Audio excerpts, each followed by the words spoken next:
Vamos lá, então. Vamos dar continuidade aí à nossa aula, onde nós paramos, né? Na Cântico de Maria, não é isso? Então, Uhum. o Cântico de Maria, o nome é Magnificat, em latim, né? E nesse Cântico de Maria, lá de Lucas, nós podemos observar que esse cântico é cheio de citações do Antigo Testamento. É como a oração de Ana, lá em 1 Samuel, capítulo 2, de 1 a 11. Isto mostra que a mente de Maria estava cheia da palavra, olha só. Então, essa jovem, apesar da sua juventude, né, da sua pouca idade, digamos assim, que ela não era uma senhora, já uma moça bem madura, mas era bem jovem ainda, apesar da sua pouca idade, ela realmente era uma adoradora de Deus. Tanto é que Deus a escolhe, né, para ser a mãe do Salvador. Então, o Senhor não ia escolher qualquer pessoa. Ele ia escolher realmente uma verdadeira adoradora. Então, a mente de Maria, ela estava cheia realmente da palavra de Deus, apesar da sua pouca idade. Também eu posso observar com isso que hoje os nossos jovens, eles podem também se dedicar à palavra, podem se dedicar em conhecer a palavra e memorizar a palavra e compartilhar a palavra com outros, apesar da pouca idade que os nossos jovens possam ter, né? Eles poderão, sim, com certeza, conhecer a palavra para compartilhar com outras pessoas. Maria era assim. Ela enfatizou no cântico, nesse cântico, a fidelidade de Deus e também as suas alianças. Nós não vamos ler, que uma citação bem conhecida, um texto bem conhecido, nós não vamos ler esse texto todo, esse trecho todo, mas nós podemos observar exatamente isso nesse cântico que Maria realmente entoou para o nosso Deus. É, Agora, ainda falando do nascimento de João Batista, né, nós podemos observar que o seu nome foi dado pelo anjo a Zacarias, né? E exatamente Zacarias comunicou isto a Isabel por escrito, uma vez que devido a ele ter duvidado, né, da palavra do Senhor, ter duvidado do que o anjo falou a ele, ele ficou mudo, né? Nós podemos observar isso a partir do versículo 57 a 80. E ele, devido a ele ficar no mudo, ele teve que escrever, né, para Isabel o nome, exatamente o nome de João, como diz o texto lá, numa tabuinha. E, na verdade, depois que ele, que ele, o Senhor faz com que ele volte a falar novamente, né? Ele canta, ele tem um cântico, que é chamado o Cântico de Zacarias. Bendizendo ao Senhor, benedictus, igual o Benedito, né? Mas agradecendo, louvando o Senhor, bendizendo o Senhor. Também cheio de citações do Antigo Testamento e declarações da fidelidade de Deus às suas alianças. Houve profecias sobre o ministério de João, profetizando sobre realmente o que João iria fazer, sobre o seu ministério. E também nós podemos ver no versículo 80 sobre o crescimento de João, que João crescia em graça diante do Senhor. Um homem espiritual que vivia só. Ele vivia solitário, mas um homem cheio da palavra, cheio do Senhor, cheio do Espírito Santo, cheio da unção do Senhor. E é interessante que, pensando nisso, ele viveu em torno de 30 anos, né? Mas uma pessoa que realmente experimentou uma vida com Deus, uma vida de adoração ao nosso Deus. E apesar da sua pouca idade também, 30 anos, ele realmente cumpriu assim o seu ministério, porque chegou o dia, o tempo, né, dele partir, dele deixar o Senhor continuar o ministério que ele havia começado. Ele veio somente para abrir caminho para Jesus. Então chegou o tempo dele, ele foi decapitado, né, como nós sabemos da história, cortaram a sua cabeça, mas a obra continuou através de Jesus Cristo. Então, um homem realmente espiritual que vivia só, levando a palavra, como eu falei na aula anterior, sem parar no deserto, comendo a comida simples e usando roupas também simples para se proteger, uma roupa grosseira para se proteger daquela quentura do sol tão escaldante daquela época. E o que ele achava na beira do caminho, ele ia se alimentando para não perder tempo para compartilhar o evangelho do Senhor. As circunstâncias do nascimento de Jesus, de Jesus Cristo. Lucas capítulo 2, versículos de 1 a 29. E também de Mateus capítulo 1, versos de 1 a 2 e o versículo 12. Quais circunstâncias? Lucas 2, de 1 a 3. Vamos ler esse texto lá de Lucas 2, de 1 a 3. Eu vou ler para vocês aqui na NVI e vocês acompanham aí na versão de vocês. Lucas, capítulo 2.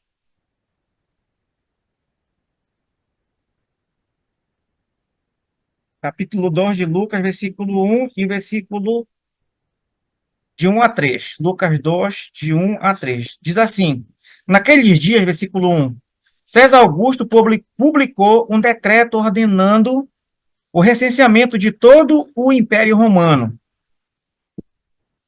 Esse foi o primeiro recenseamento feito quando Quirino era governador da Síria. E todos iam para a sua cidade natal a fim de alistar-se. Então, nós podemos observar aí que quem era esse César Augusto, né? Vamos ver a questão de César Augusto. Caius Octávios foi o imperador de Roma entre 29 a.C. até 14, né, AD, como está aí, né? Então, esse César Augusto, ele realmente foi o imperador de Roma. E não nessa época do imperador César Augusto, houve esse recenseamento lá, né, na Judéia, né? Foi e todos teriam que ir alistar-se na sua cidade natal, lá em Nazaré, na Galileia, na Judéia. Como diz o versículo 4, assim José também foi da cidade de Nazaré, da Galileia, para a Judéia. Então ele foi para Belém da Judéia, para Belém, cidade de Davi, porque pertencia à casa e à linhagem de Davi. Então, na época de César Augusto, Caius Octávios, nesse imperador, foi o período em que realmente José e Maria tiveram que ir para a sua cidade natal, Belém da Judéia, a fim de alistar-se. E o que o ponto 2 aí fala? Quem era esse Quirino? Quirino era que governou, foi quem governou a região, nessa região, duas vezes. Então, Quirino era o governador dessa época. E nessa época, do César Augusto, um imperador, e do Quirino, governador, houve esse recenseamento, ou seja, o censo foi decretado em 8 antes de Cristo, mas realizado entre 6 a 4 antes de Cristo. As pessoas eram obrigadas a se registrar em suas cidades de origem. Então, eles teriam que sair da onde eles estavam para fazer esse registro, né? Registrar em suas cidades de origem. Então, eles tiveram que sair, porque foi decretado tudo para se cumprir as escrituras, porque Jesus teria que nascer em Belém da Judéia. E eles estavam em Nazaré, né? Em Nazaré que eles estavam. Eles tiveram que sair de Nazaré, como fala o versículo 4, para Belém, para Galiléia, né? Para Belém, cidade de Davi, porque pertencia à casa e linhagem de Davi. Então, tudo para realmente se cumprir, tudo dentro do plano soberano de Deus com relação ao nascimento de Jesus.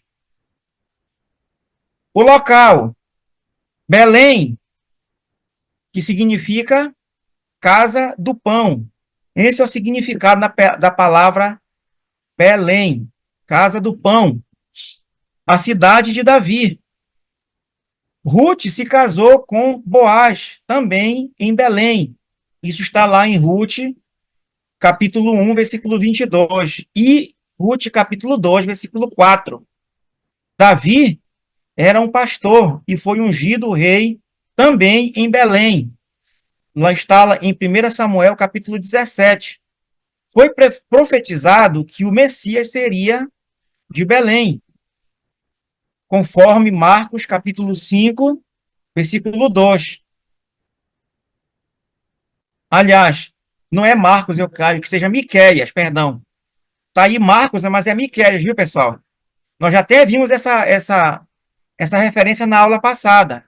Anote aí, não é Marcos, é Miqueias. Essa profecia que Jesus seria de Belém, que nasceria em Belém, Efrata, é Miqueias, capítulo 5, versículo 2. Tá bom? Não é Marcos, não, como está aqui.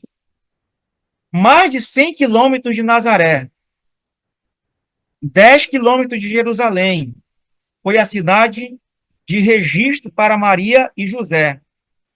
Jesus foi colocado numa manjedoura, ou seja, numa vala, né? Numa vala para alimentar animais. E, geralmente essas manjedouras eram feitas de um tipo tala, né? Ou de madeira mesmo. Lá no meu interior eles fazem de madeira, local onde os animais se alimentam. Eles cavam eles usam um tronco de madeira, né? Fazem uma vala nesse tronco de madeira e colocam comida para os animais. Isso está lá no versículo 6 do capítulo 2. Eu vou ler com vocês aqui. Enquanto estavam lá, chegou o tempo de nascer o bebê. Versículo 7. E ela deu à luz o seu primogênito, envolveu-no em panos e o colocou numa manjedoura, porque não havia lugar para eles na hospedaria. Eu acho muito interessante essa colocação de Lucas, onde diz que eles colocaram o menino numa manjedoura porque não havia lugar para eles na hospedaria. E eu sempre pergunto na celebração de Natal, né?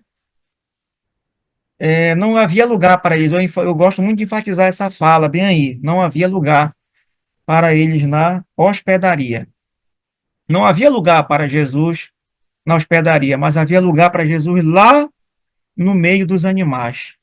Aonde foi que Jesus foi nascer? Aonde que colocaram Jesus, né? Porque não tinha lugar para eles.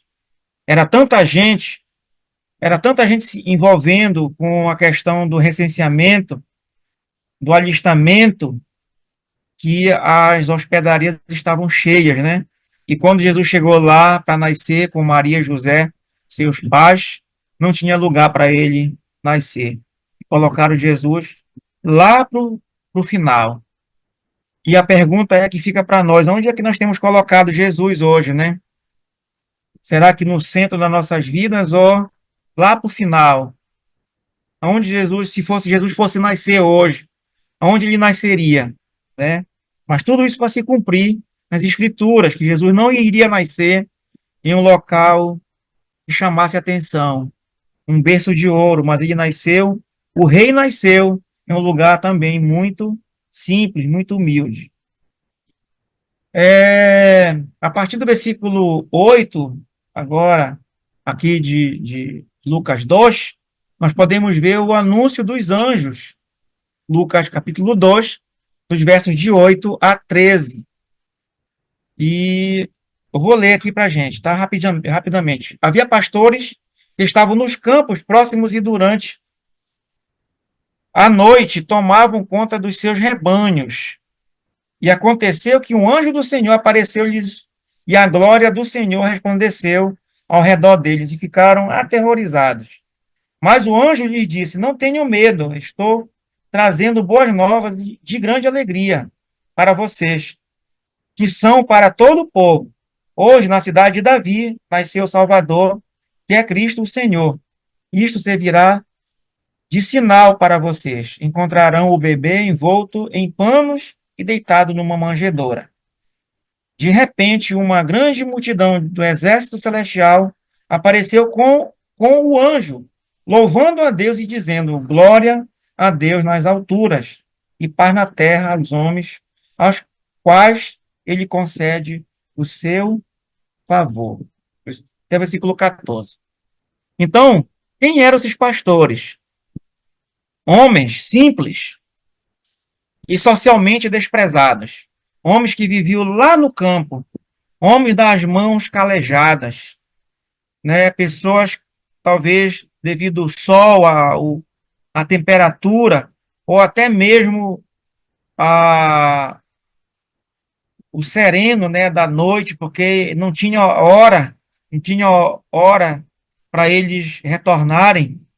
Eles tinham que estar vigiando as suas ovelhas, tanto no calor do sol, quanto na baixa temperatura nas noites, nas madrugadas. Eram homens simples, que estavam vigiando os seus rebanhos. Homens trabalhadores, batalhadores. Mas homens que Deus usou. Assim como ele usa hoje também pessoas simples, mas também pessoas cultas, né? Todos são usados por Deus quando ele quer usar. Mas eram homens simples, socialmente desprezados pelas pessoas, pela sociedade, mas estavam ali. E Deus se comunicou. Deus anunciou para os anjos, né? Anunciou para eles sobre o nascimento de Jesus. Deus anunciou a eles primeiro. Eles trabalharam o ano inteiro, então é impossível marcar uma data. Então eles trabalhavam o ano inteiro. Então não podemos marcar, foi 25 de dezembro, foi, sei lá, uma data específica. Não, o trabalho deles era um trabalho do ano todo, o tempo todo, a noite toda, se fosse o caso, o dia inteiro, no calor, no frio da madrugada, e estavam ali. E não temos Deus não marcou uma data específica para isso, tá certo? Um anjo do Senhor fez um anúncio para eles. Isso está lá nós já lemos, né, versículo 10 do capítulo 2 de Lucas até o versículo 12. A manifestação da glória de Deus. Deus manifestou a sua glória no meio deles, dos pastores, lá do campo, onde estavam lá cuidando das suas ovelhas. Deus manifestou a sua glória. E também, além de Deus manifestar a sua glória, Deus fala que ele ia trazer, né? Estava trazendo boa nova, ou boas novas. A mesma palavra que nós usamos hoje para o evangelho. Então, eles teriam que compartilhar essas boas novas. Vão e compartilhem dessas boas novas, que será para todo o povo.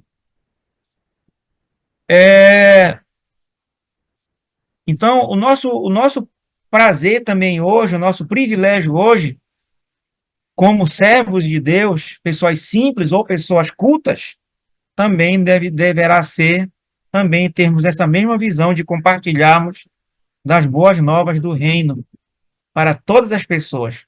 Assim como Jesus falou, os anjos, melhor dizendo, falaram para eles, que eram para eles, que era para eles realmente compartilharem as boas novas, né?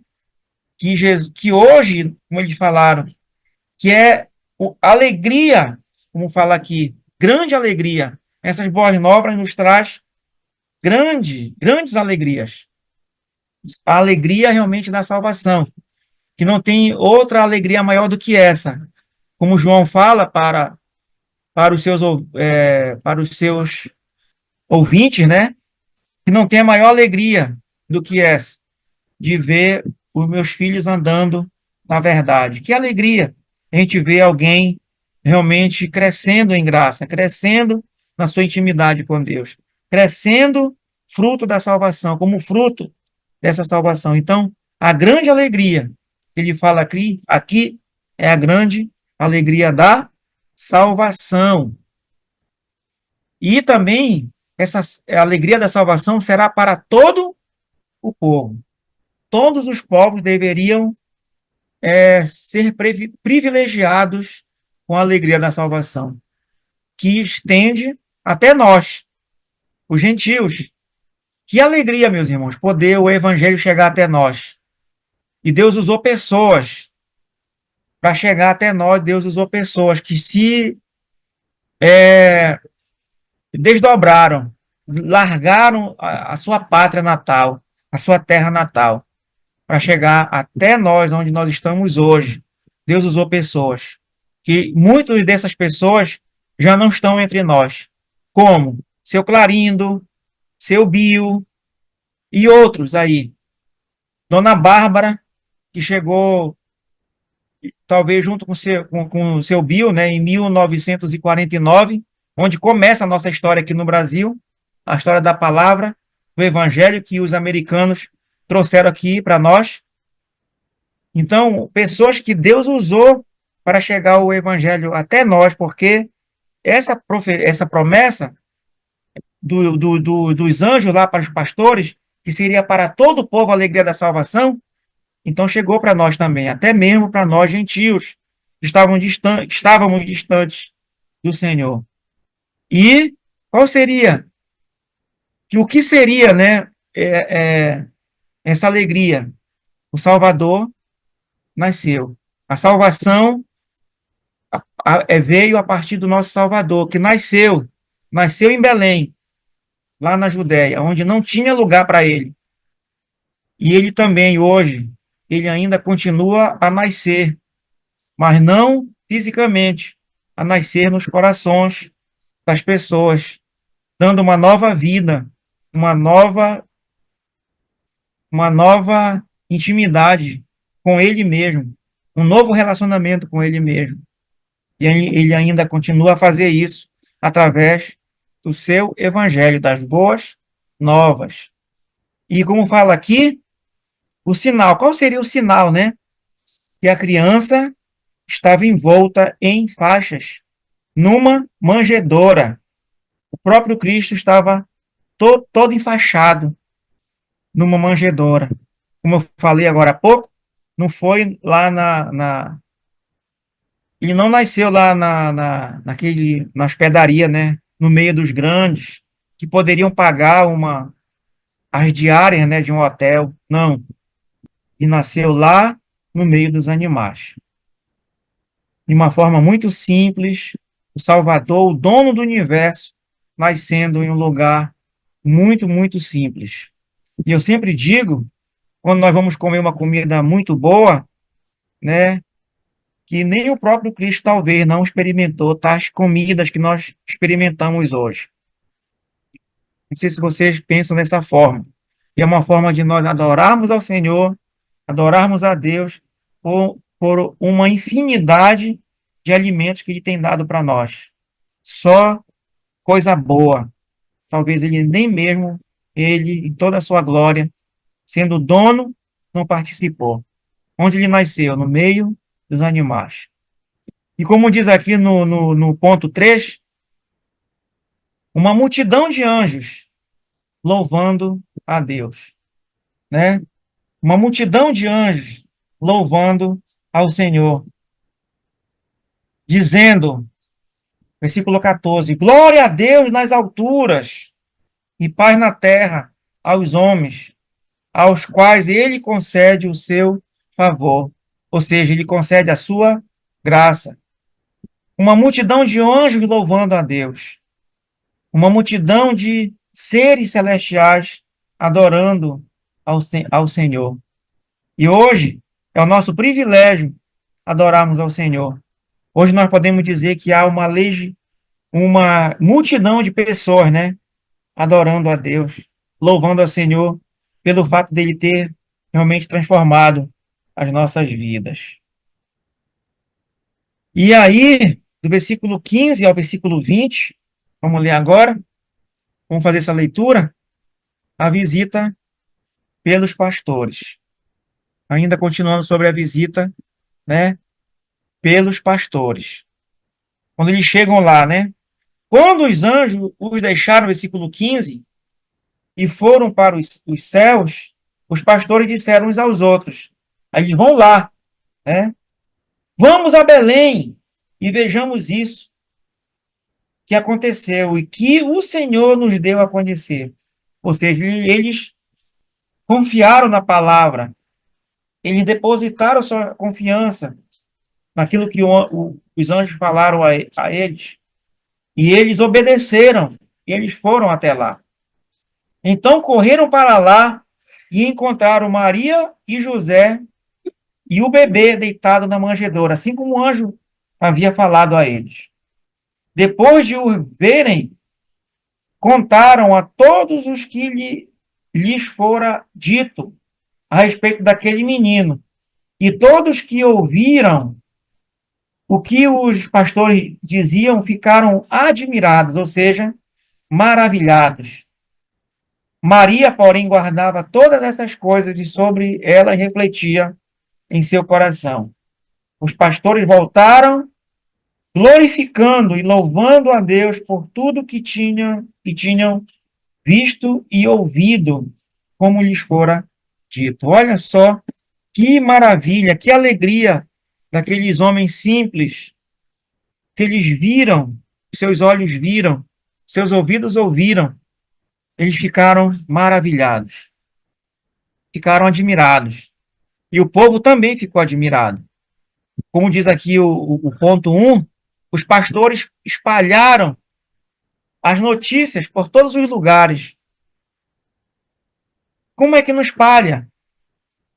Tem texto na palavra de Deus que Jesus diz assim: olha, eu vou te curar, mas não digam nada para ninguém. E de repente, o texto mais embaixo diz: e eles foram e espalharam a notícia da cura. Então, como é que não podemos falar, como a gente pode ver lá em Atos, capítulo 4, versículo 20, né? Como é que nós não podemos dizer, como é que nós não podemos falar daquilo que Deus fez nas nossas vidas, daquilo que vimos e daquilo que ouvimos?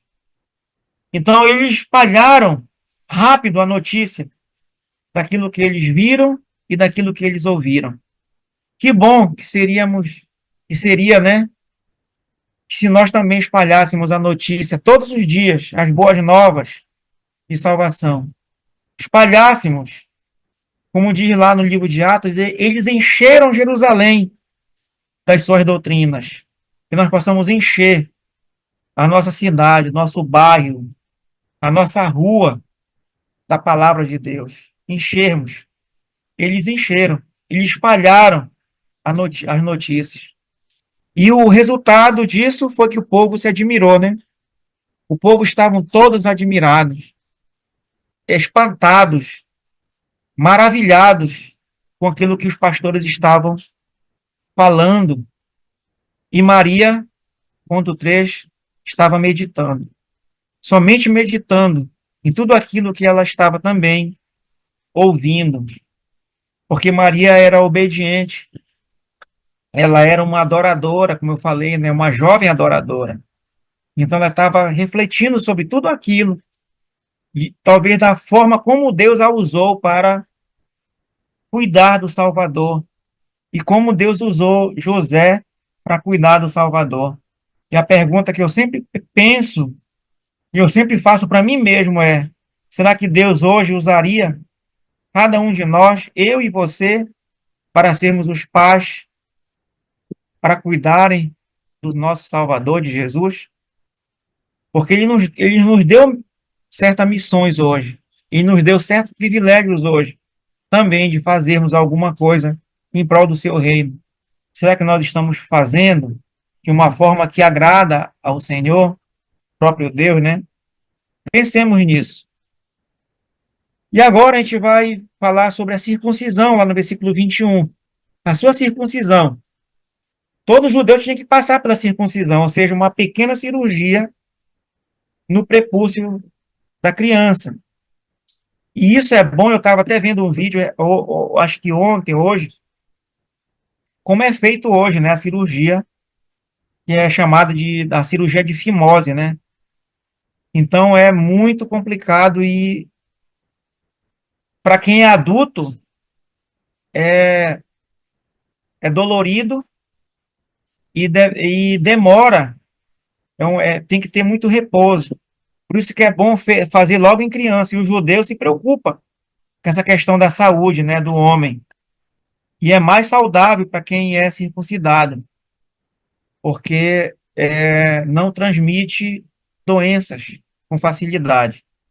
E o judeu, ele circuncidava ao 8º dia. Isso está lá no versículo 21. É o que nós vamos ler agora. A circuncisão de Jesus. Completando-se os 8 dias para a circuncisão do menino, foi-lhe posto o nome de Jesus, o qual lhe tinha sido dado pelo anjo antes de ele nascer. Então, no 8º dia, ele foi circuncidado e o seu nome foi dado de Jesus, como o anjo havia falado. Tudo dentro do plano e da vontade soberana de Deus. Nada fugindo. Questão do onde ele ia nascer, tudo como aconteceu, tudo como se deu. Olha, vai ter um recenseamento. Vamos para lá. E Maria já estava completando seus 9 meses de gravidez, né? Ou já tinha completado. Já havia completado. Tudo dentro da soberania de Deus. Nada fugindo. Porque nada foge dos planos de Deus. E agora vamos tratar da purificação. A purificação que foi feita, né? Logo após a circuncisão. A purificação, versículo 22. Completando-se o tempo da purificação deles, de acordo com a lei de Moisés, José e Maria o levaram a Jerusalém para apresentá-lo ao Senhor. Incrível. Tudo isso Deus usou a pessoa certa. As pessoas certas, na verdade. Eu falo dos pais, porque tinham que se deslocar, né? Tinham que sair. Então eu vejo que eram pais obedientes, eram pais trabalhadores, batalhadores, que não tinham de forma alguma preguiça para te deslocar. Eram pessoas que realmente Deus tinha e podia contar, essa é a verdade. Então Deus usou o casal certo. Irmãos, isso eu acho muito legal, muito interessante isso, porque nós, enquanto servos de Deus, verdadeiros adoradores, a gente não tem que botar obstáculos para as coisas. Certamente José e Maria não poderiam botar obstáculos. Sempre eles estavam dispostos a fazer tudo aquilo que estava dentro da vontade de Deus. Que nós sejamos assim também. Estejamos prontos para servir. Estejamos prontos para fazer. Estejamos prontos para agradarmos a Deus. Então, precisava da purificação. E lá estavam eles, prontos para levar Jesus. E eles levaram, 30 dias depois da circuncisão, de acordo com Levítico 12, de 1 a 5. Tinha que passar por esse processo. eles lá estavam, era o primeiro bebê dele, né? Como nós falamos aqui no nosso linguajar, eram marinheiros de primeira viagem. Como eu fui, como talvez você foi, que tem o seu primogênito. Eu tenho primogênito e unigênito ao mesmo tempo. Não foi fácil cuidar, não é fácil cuidar de bebê, não é fácil cuidar de filho. Tem que é um ministério, podemos dizer assim. Nós devemos cuidar com prazer, com satisfação. E graças a Aham. Deus, nossos filhos que já são adultos hoje, eles podem ver isso em nós. Eu achei muito legal que o meu aniversário foi dia 26 de agosto, segunda-feira passada, e meu filho colocou algo muito interessante para mim, falando, né, agradecendo por tudo aquilo que o pai dele fez por ele e pelo exemplo, segundo ele, que eu sou para a vida dele. Então, nossos filhos percebem isso. E eu creio que José e Maria, devido ao trabalho, o empenho deles, eles eram exemplo, com certeza, para as pessoas que o cercavam. Então, nós possamos ser exemplo também, exemplos de bons pais, exemplos de bons filhos, exemplos de trabalhadores, exemplos de pessoas tementes a Deus. Então, eles realmente, tudo dentro do plano de Deus, estavam fazendo tudo isso dentro da soberania do plano do Senhor. E Pastor aí, Luiz, opa! é, boa noite. É uma pergunta em relação você, na verdade, explicou. Eu estava aqui com o microfone aberto para fazer a pergunta, mas aí depois assim, você foi explicando.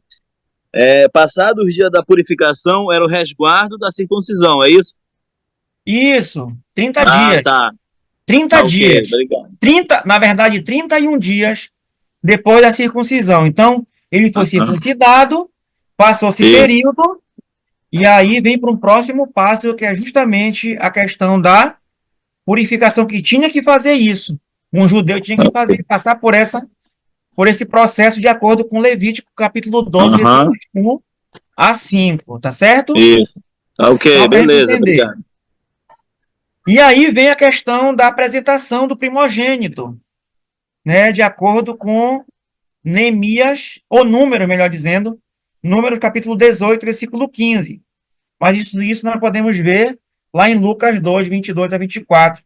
É o que eu vou ler agora. Completando-se o tempo da purificação deles, de acordo com a lei de Moisés, José e Maria o levaram a Jerusalém para apresentá-lo ao Senhor. Versículo 23, como está escrito na lei do Senhor. Todo primogênito do sexo masculino será consagrado ao Senhor, de acordo com Números 18, 15. Olha só, então, vejamos isso e vamos observar que todo o processo, todo evento, o casal estava ali. Eles estavam prontos a fazer tudo de acordo com a vontade e de acordo com o que a lei exigia. Nada de reclamar, nada de se esquivar, eles estavam prontos a fazer. Por isso que eu digo que Deus escolheu as pessoas certas, as pessoas corretas para fazerem tudo isso sem murmurações, como diz lá em Filipenses. Então, como tá aqui, redimido era o primogênito. Foram duas testemunhas inspiradas que verificaram que era o Messias. Então, eles foram apresentar o primogênito, como todo judeu teria que apresentar o seu filho mais velho ao Senhor, né? E todo filho mais velho, na lei dos sacerdotes, né? A lei dos levitas, teria que assumir o cargo de rei futuramente. Então, por exemplo, se o pai morresse, o mais velho é que iria assumir aquele. aquela posição. Então, eles verificaram, as duas testemunhas inspiradas, verificaram que realmente era o Messias, né? Como está escrito na lei do Senhor, todo primogênito, versículo 23, do sexo masculino, será consagrado ao Senhor. E versículo 24 diz, e para oferecer um sacrifício, de acordo com a lei, como diz a lei do Senhor, duas rolinhas e dois pombinhos. Incrível isso. E havia em Jerusalém um homem chamado Simeão, que era justo e piedoso, e que esperava a consolação de Israel. E o Espírito Santo estava sobre ele. Foram-lhe revelado pelo Espírito Santo que ele não morreria antes de ver o Cristo do Senhor. Então Deus usou também esse homem chamado Simeão, né? Que era um homem justo, um homem temente a Deus, um homem cheio de Deus, que também foi profetizado a seu respeito, que ele não morreria enquanto ele não visse o Senhor. Isso está na profecia, no outro slide, que eu já coloquei aqui para vocês, sobre a profecia de Simeão, 25, do versículo 25 ao 35. Ou seja, um salmo inspirado pelo Espírito Santo. Olha só, um salmo inspirado pelo Espírito Santo. E ele acaba profetizando, Simeão profetizando justamente sobre Jesus. Que o Jesus era o Messias, a salvação, a luz para os gentios e a sua rejeição. Esses pontos aqui estão aqui nesse trecho do versículo 25 ao 35. Eu vou ler, não tem como não ler. Então, ele não morreria enquanto ele não visse o Senhor, né? Cristo. Versículo 27. Movido pelo Espírito Santo, ele foi ao templo quando os pais trouxeram o menino Jesus para lhe fazerem o que requeria o costume da lei. Simeão o tomou nos braços e louvou a Deus, dizendo: Ó soberano, como prometeste, agora pode despedir em paz o teu servo, pois os meus olhos já viram a tua salvação, que preparaste à vista de todos os povos, luz para a revelação aos gentios e para a glória de Israel, teu povo. O pai e a mãe do menino estavam admirados como o que fora dito a respeito dele. E Simeão os abençoou e disse a Maria, mãe de Jesus: Este menino está destinado a causar a queda e o soerguimento de muitos em Israel, e a ser um sinal de contradição, de modo que o pensamento de muitos corações será revelado. Quanto a você, uma espada atravessará a sua alma. Então, meus amados, o que foi que Simeão, inspirado por Deus, pelo Espírito Santo, revelou nesse momento? Ele revela que Jesus era o Messias, que Jesus era a própria salvação, que Jesus era a luz para os gentios, inclusive nós, e que as pessoas iriam rejeitá-lo, que as pessoas não iriam aceitá-lo como rei, como Deus, como Salvador, como Senhor e como Messias. E aí a gente vai entrar agora na questão da profecia de Ana, outra mulher, outra testemunha, né, de que Jesus era o Messias, o Cristo, Simeão e Ana, dois anciãos, duas pessoas já de idade, Não sabemos quantos anos Simeão tinha, mas que realmente Simeão era, como nós vimos, um homem justo, que Deus o levou para o templo justamente nesse ínterim aí, onde Jesus foi apresentado, onde Jesus foi apresentado, né, com os animais, as rolinhas aí, os pombinhos, e Simeão, nesse momento, chega e fala dessas verdades aqui, simplesmente inspirados por Deus, pelo Espírito Santo de Deus, falando sobre o Messias, que Jesus era o Messias, que Jesus era a própria salvação, que Jesus era luz para os gentios e que ele iria ser rejeitado. E uma das palavras que eu achei muito interessante de Simeão também, que não está aqui, é que quando diz que para Maria, vira para Maria e diz uma espada transpassará, atravessará a sua alma. Imagina isso que ele está falando, né? Já profetizando sobre a dor que Maria iria ter, sentir, melhor dizendo, quando Jesus morresse. Uma mãe perdendo o seu filho. Imagina isso. Talvez aqui ninguém experimentou isso ainda, né? A dor de perder um filho. Mas a gente vai entrar agora na questão de Ana, 35, 36 e 37, esse capítulo 2 de Lucas. Estava ali a profetisa Ana,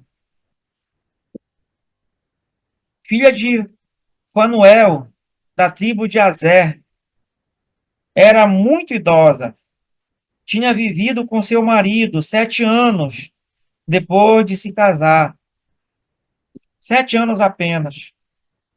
E então permanecera viúva até a idade de 84 anos.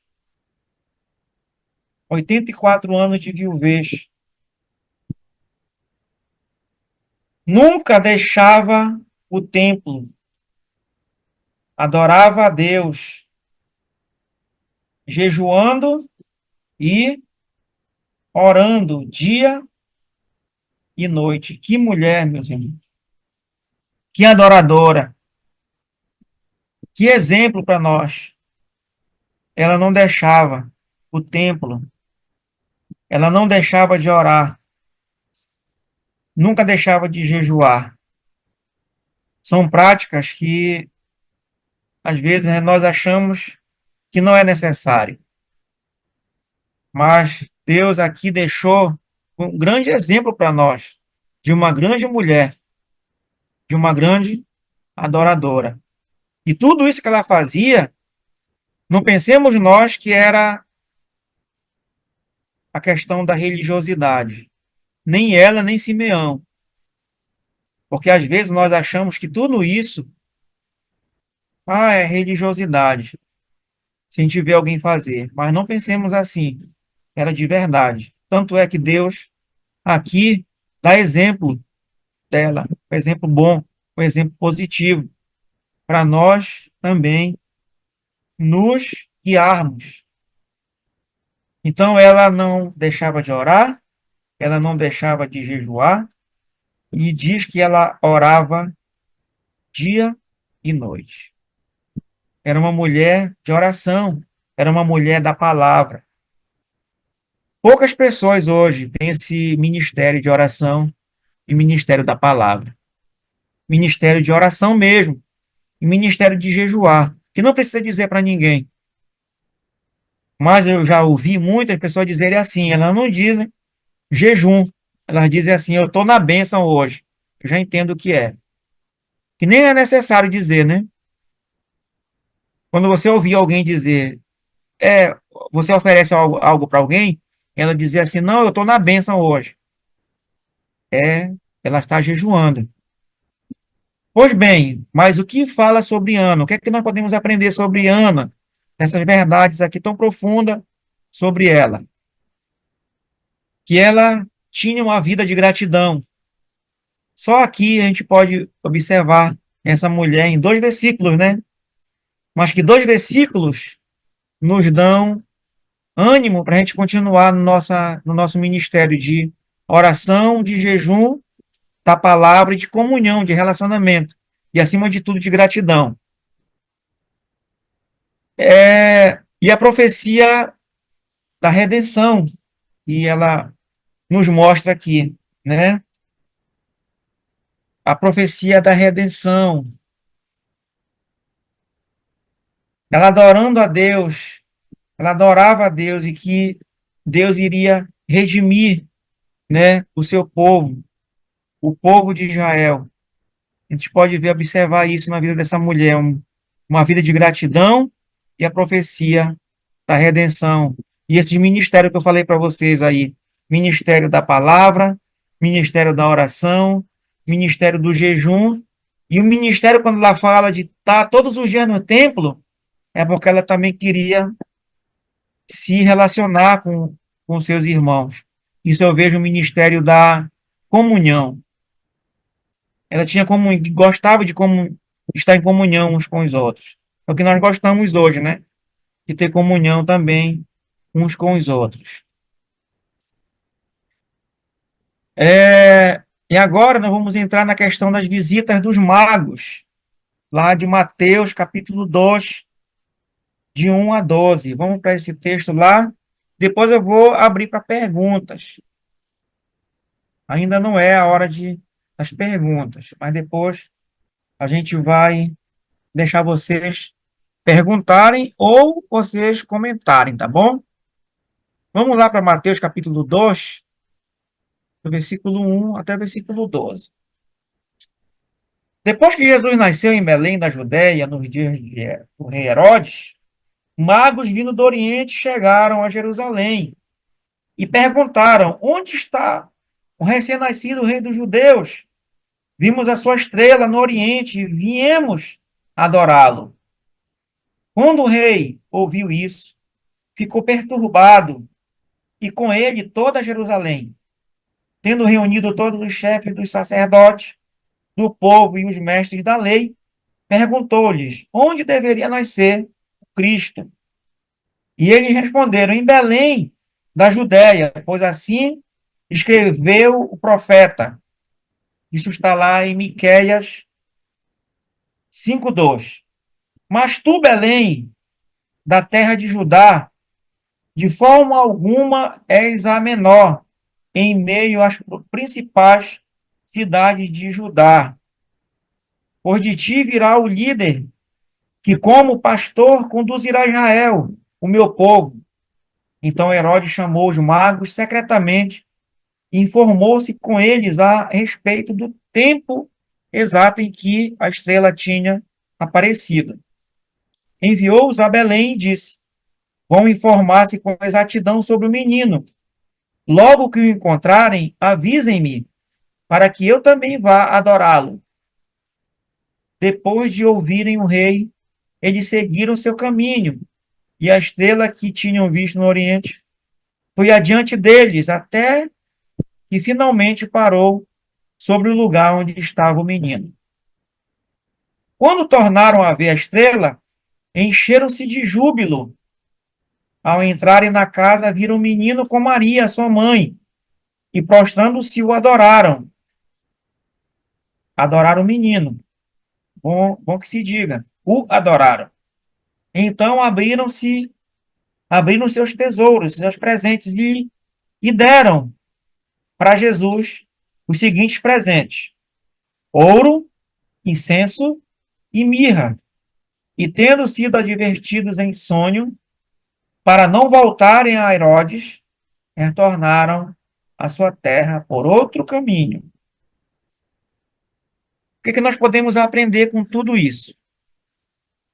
Aqui fala de Herodes. Quem era esse Herodes? Herodes o Grande, como a gente pode ver aí. Herodes o Grande. Versículo 1. Nos dias de Herodes, Herodes o Grande, declarado o rei dos judeus. Isso no ano 40 antes de Cristo. generoso, fez grandes obras, mas era muito cruel e ciumento do seu trono. Ele não queria, de forma alguma, que ninguém assumisse o seu trono. E tem muitas histórias bizarras sobre Herodes, que nós não vamos entrar no mérito hoje. Muitas histórias de crueldade. Ele mandou matar os seus próprios filhos, mandou matar esposas, mulheres deles. Enfim, fez grandes atrocidades esse homem. Tudo por conta da ganância, do ódio de um coração aquém de Deus, aquém de um relacionamento com Deus. E não sei se vocês assistiram um desenho, que eu me lembro muito bem de um desenho sobre o nascimento de Jesus. O desenho, ele, quando ele sabe, né, ele pergunta, quem é esse rei? Aí disseram, é o recém-nascido rei de Israel. Aí ele fica todo preocupado. Aí ele diz assim, é um bebê. Ah, é um bebê. Mas aí depois ele pensa e diz, mas bebês crescem. Então, ele era muito preocupado, porque ele era considerado o rei dos judeus, e de repente surge alguém que é, que é recém-nascido, que também é rei dos judeus. Que história é essa? E isso cria um ódio em seu coração muito grande, muito um ódio consumado, né? Justamente por causa do ciúme que ele tinha do seu trono. Não queria dividir o trono com ninguém, jamais. E quem eram esses magos, né? Os magos, não sabemos quantos.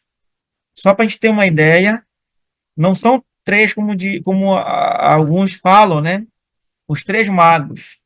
Não dá o número de magos. Por quê? Por quê?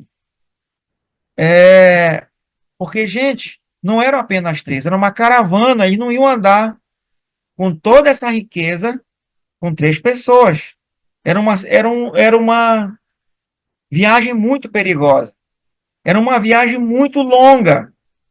E se nós formos olhar para a rainha de Sabá, lá em 1 Reis, capítulo 10, quando ela foi visitar Salomão, foi uma grande caravana. E eles não andavam, nessa época, em cima de camelos, de animais. Eles geralmente andavam em bandos. Era uma turma muito grande. Era muita gente. De onde eles vieram, não dava para ser três pessoas, né?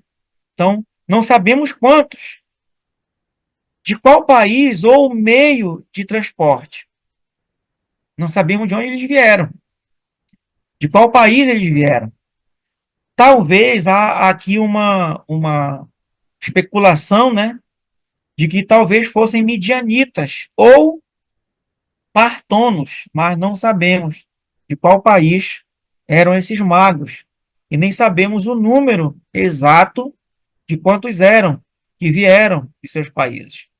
O fato é, o certo é, que eles vieram.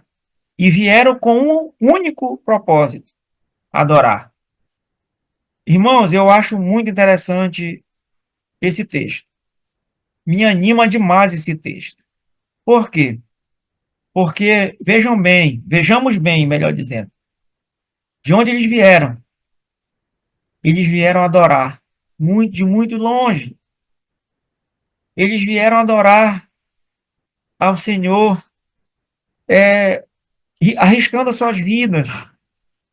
Imaginemos nós, meses de caminhada, meses de jornada, à noite escorregadio, à noite escura, com tanta dificuldade, mas eles vieram. Eu faço aplicação para nós hoje, perdão, que hoje está muito fácil para a gente. A facilidade para se adorar a Deus é muito grande. E muitas das vezes nós não adoramos ao Senhor de uma forma intensa, com desejo, com alegria. Como diz o Salmo de número 100, nós devemos adorar a Deus com alegria. Adorai o Senhor com alegria. Ele deseja isso e dá a ideia de que esses homens vieram com tanto prazer, com tanta alegria, mesmo de um lugar muito distante. O que é que eles viram? Eles viram a estrela. Lá, a estrela os guiava. Talvez a glória do Senhor, uma luz brilhante, os guiou. Aparentemente, reapareceu quando se aproximaram de Belém. Então, Deus, ele vinha guiando aquela caravana, aqueles homens no deserto, nas caladas da noite, em todo aquele tempo, né? Deus vinha guiando-os na estrada, nos caminhos, né? Talvez atravessando rios, Deus vinha guiando-os, porque eles tinham um propósito de chegar a Belém para adorarem ao Senhor. Irmãos, está tudo fácil hoje. Hoje não é necessário a gente ir para Belém, lá da Judéia. Não é necessário a gente ir para Jerusalém para adorarmos ao Senhor. Como ele próprio disse lá em João capítulo 4, né? Na conversa com a mulher samaritana, ele disse que os meus adoradores me adorarão em espírito e em verdade, porque são esses que o Pai procura para seus adoradores. Que privilégio nós temos hoje de adorarmos ao Senhor aonde nós estamos. Agora, eles levaram ofertas, né? Eles levaram ouro, porque Jesus é rei, e ouro é um presente digno de um rei, né? Porque é um presente muito precioso.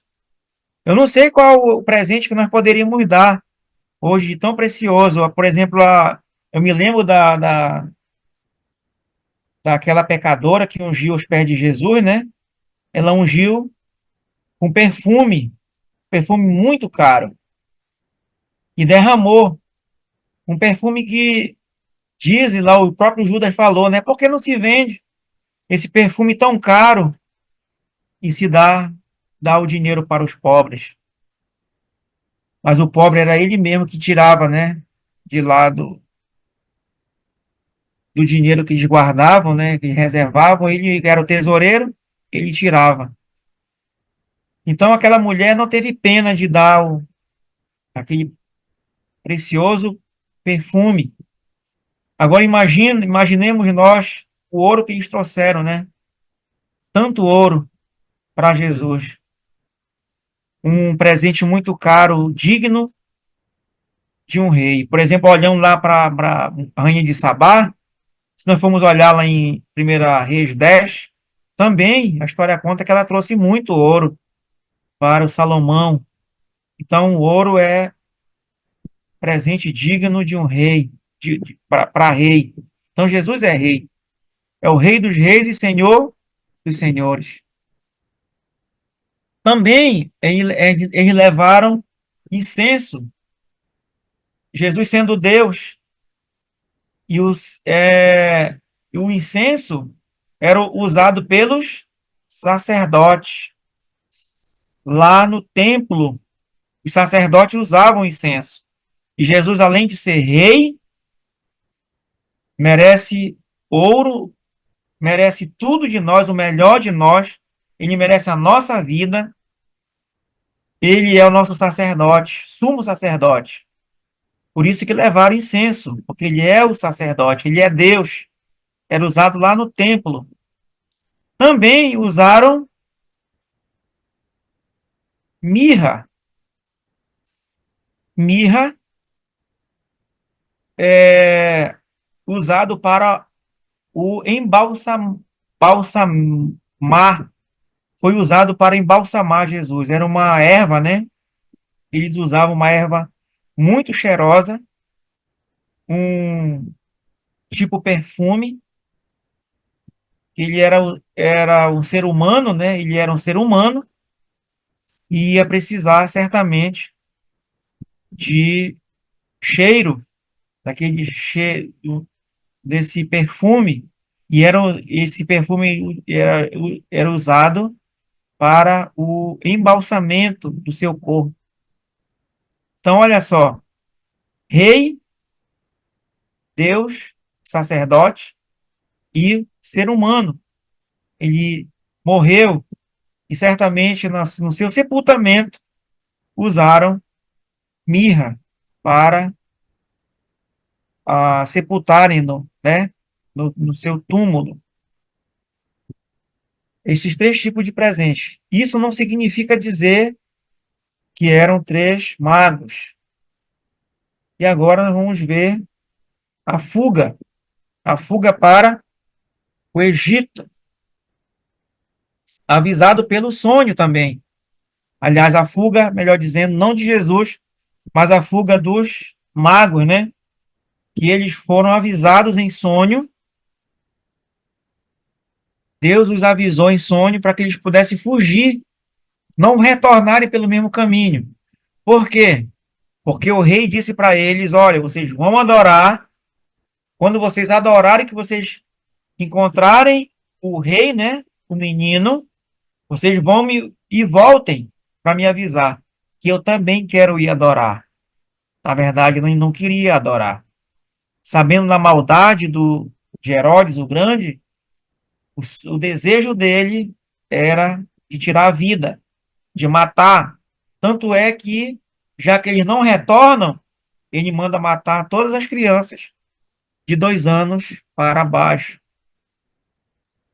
Então, Deus os avisou para que eles pudessem retornar por outro caminho em sonho. A fuga, avisado pelo sonho, não durou mais do que alguns meses. A profecia foi cumprida. Oséias 11, versículo 1. A morte das crianças. Vamos ler a morte das crianças. As criancinhas de 2 anos para baixo. Versículo 13.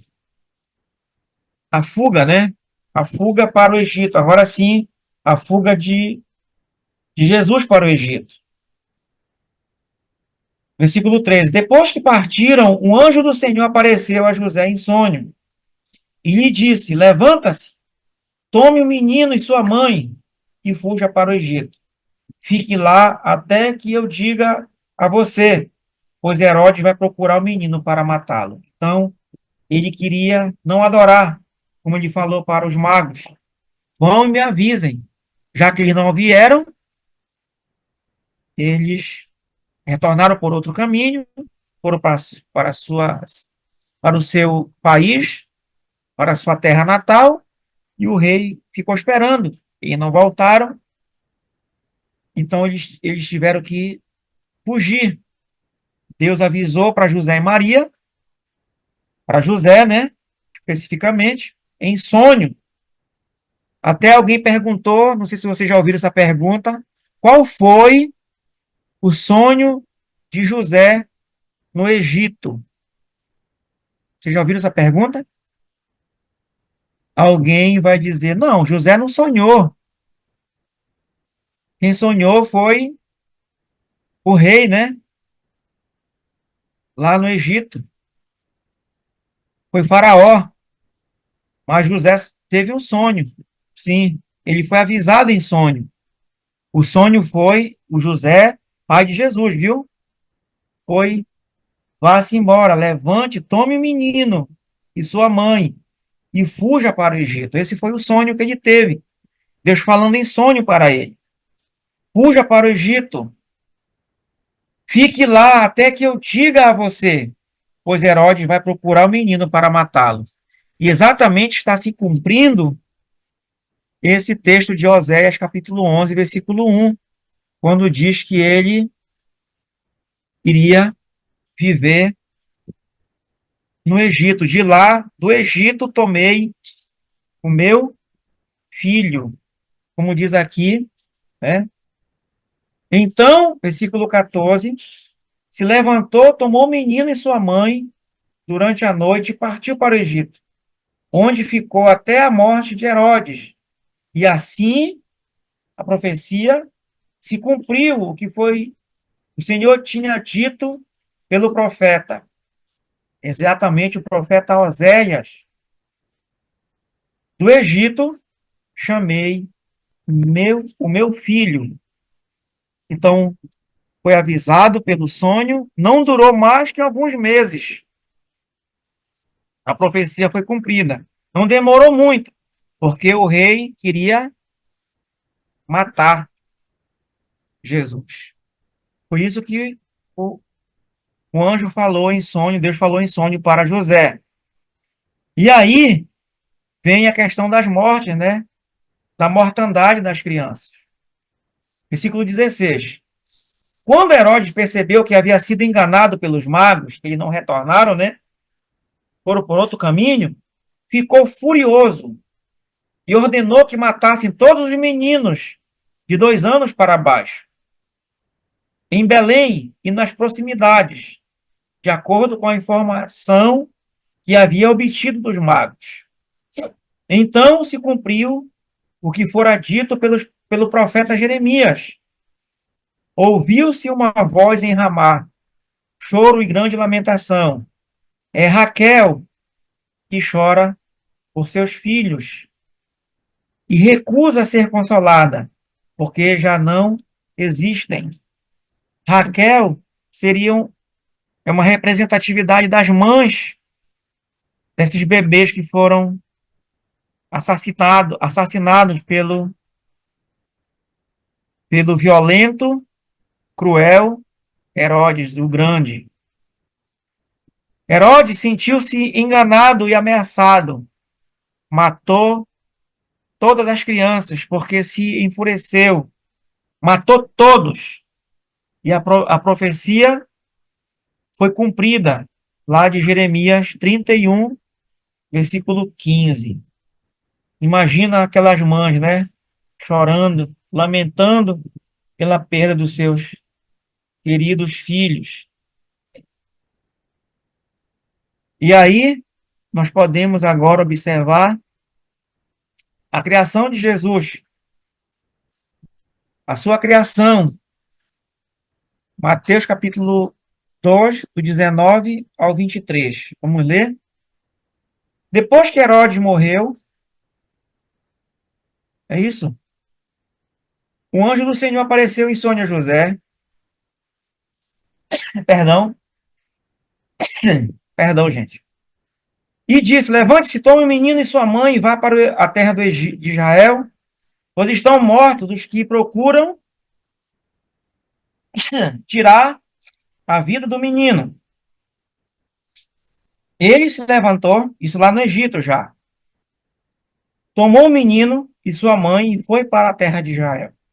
Tudo orientado por Deus. Como eu falei, José e Maria, sempre obedientes ao comando de Deus. Então eles voltaram para a terra de Israel. Porque Deus disse que Herodes havia morrido. O ameaçador do menino já não existia mais. Mas ao ouvir que Arquelau estava reinando na Judéia, em lugar de seu pai Herodes, teve medo de ir para lá. Tendo sido avisado em sonho, retirou-se para a região da Galiléia e foi viver numa cidade chamada Nazaré. Assim cumpriu-se o que fora dito pelos profetas, ele será chamado Nazareno. Então, a sua criação, depois que ele retorna, né, do Egito, tudo guiado por Deus.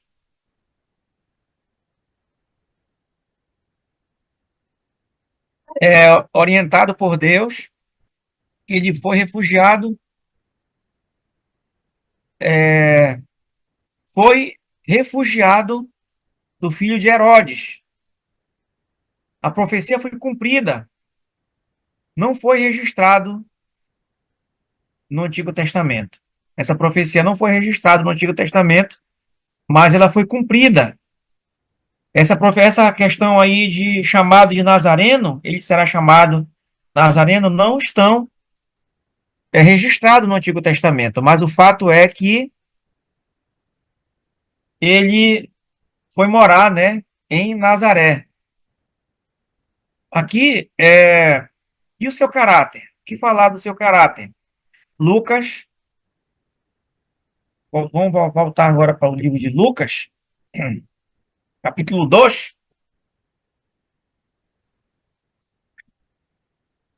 versículos 40.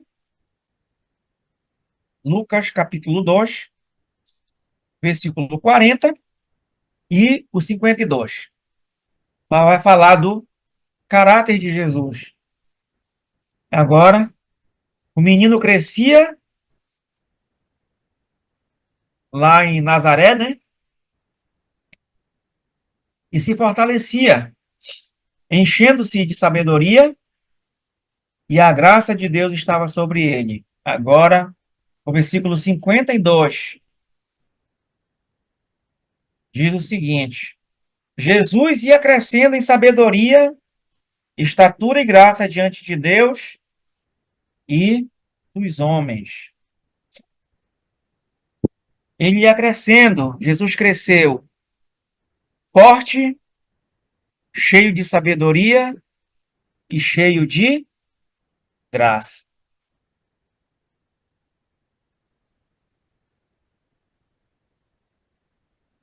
Agora nós vamos ver sobre a criação de Jesus, né?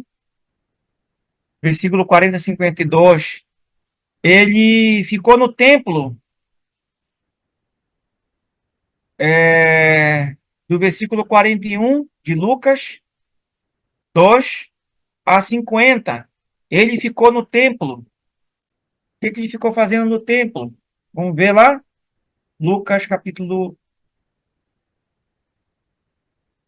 2, 40 ao 52. Vamos terminar, pessoal.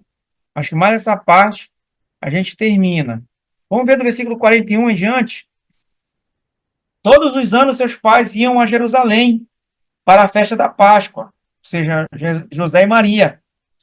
Quando ele completou 12 anos de idade, eles subiram à festa conforme o costume. Terminada a festa, voltando seus pais para casa, o menino Jesus ficou em Jerusalém, sem que eles percebessem, pensando que ele estava entre os companheiros de viagem. Caminharam o dia todo. Então começaram a procurá-lo entre seus parentes e conhecidos. Não encontrando, voltaram a Jerusalém para procurá-lo. Olha só, quanto trabalho de José e Maria. Mas eles não eram preguiçosos, como eu falei. Eles caminharam o dia todo. E nesse caminhar, o dia todo, eles tiveram que retornar para Jerusalém. E continuaram a procurá-lo em Jerusalém. Depois de 3 dias procurando, imagina, o encontraram no templo, sentado entre os mestres, ouvindo-os e fazendo-lhes perguntas. Todos que o ouviam ficavam maravilhados com seu entendimento e com as suas respostas. Quando seus pais o ouviram, ficaram perplexos. Sua mãe lhe disse: por que você está Filho, por que você nos fez isto? Seu pai e eu estávamos aflitos à sua procura. Ele perguntou: por que vocês estavam me procurando? Não sabiam que eu devia estar na casa de meu pai, mas eles não compreenderam o que lhes dizia. Então foi com eles para Nazaré, e era-lhes obediente. Sua mãe, porém, guardava todas essas coisas em seu coração. Jesus ia crescendo em sabedoria, crescendo em estatura, crescendo em graça diante de Deus e diante dos homens. O que nós podemos observar? Ele ficou no templo, né? Estava no templo, depois de 3 dias, depois de um dia de caminhada para Nazaré, depois eles voltam, seus pais voltam procurá-lo, não encontrando, depois de 3 dias encontro, ele estava no templo. A viagem para Jerusalém, costume de adolescente. Todos os adolescentes, todos os jovens sabiam dessa caminhada. E era costume para eles, os adolescentes da época, irem para Jerusalém. Era uma viagem longa que eles faziam, talvez cantando, citando os salmos, tanto é que Maria, ela era muito uma mulher da palavra, né? Devido, talvez, a essas caminhadas que eles faziam, citando os salmos e tudo. Jesus não era diferente. Lá em Jerusalém, eles começam a procurá-lo, a procura dos pais. 3 dias, não sei se houve reclamações, talvez muitas preocupações. Imagina um pai procurando um filho, né? Que se perde. Jesus estava mostrando seu entendimento para os rabinos, os mestres, né? Os doutores da lei. Jesus estava lá ensinando para eles, perguntando sobre Deus e sobre a palavra, mostrando uma compreensão além da compreensão deles. Incrível isso.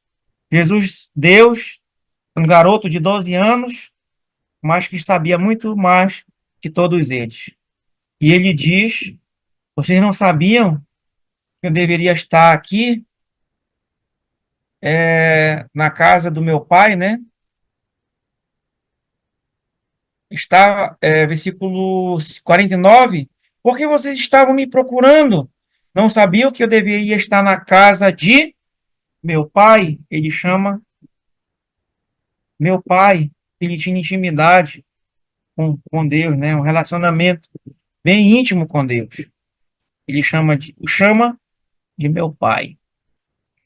Então, aqui nós damos por encerrada a nossa aula de hoje, fazendo as considerações de vocês, as perguntas de vocês, os comentários de vocês, e que Deus nos abençoe e nos ajude a sermos cada vez mais obedientes como Jesus foi, apesar de ser adolescente, como os pais foram, cuidando de Jesus, educando Jesus, e que a nossa vida seja assim, crescendo cada vez mais em graça, porque nós não crescemos mais, talvez, em estatura, né, como Jesus crescia, mas que nós possamos crescer em graça, em conhecimento, em intimidade com Ele a cada dia.